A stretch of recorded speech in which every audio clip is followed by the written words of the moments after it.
Hi, my name is Grace Ung and I'm a voice coach and hypnotherapist. Today I want to share with you 4 ways that singing can help you stop stuttering. If you struggle with stuttering, you might think that singing is not for you. But did you know that singing can actually improve your speech and reduce your stutter? Singing can help you with stuttering in 4 ways. Firstly, singing uses different parts of your brain than speaking, which can bypass the blocks and glitches that cause stuttering.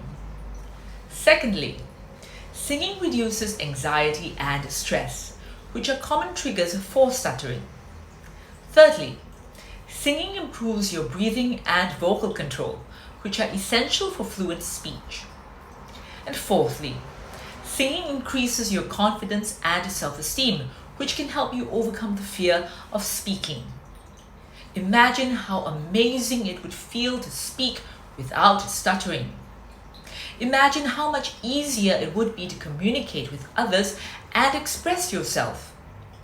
If you want to learn how to sing better and stop stuttering, sign up for our voice lessons.